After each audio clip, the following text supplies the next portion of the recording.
来看现场，德鲁古摆尾事件进入第6天，昨半暝啊，第8节车厢已经流出崩坑啊。即马再起现场上新的状况，咱顺便连线，互公司台语台记者陈雅文，请雅文甲大家讲。雅文。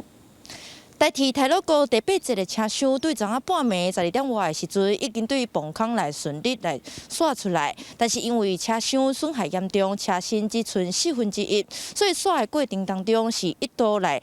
出现着这个卡条的状况，救援人员嘛有先暂停来作业，来先上香祭拜了后，再来顺利来完成这个第8节车厢对这个崩坑来刷出来的这个情形。昨下半暝差不多10点外的时阵，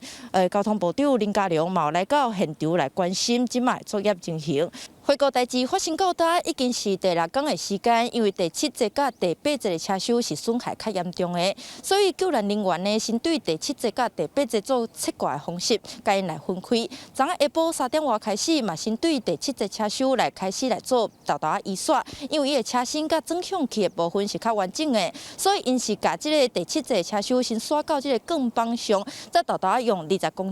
公尺豆豆刷的方式，先刷到这个和林车站。 来暂时，甲其他的车厢共款暂时来存放。第8节车厢落尾再来处理。昨下第8节车厢嘛，伫昨下半暝差不多12点外的时阵来刷出来啊。即马咧就是现场的状况是清理甲差不多啊。后续再搁请着土木技术来到现场来看崩坑的结构安全，再来评估着讲，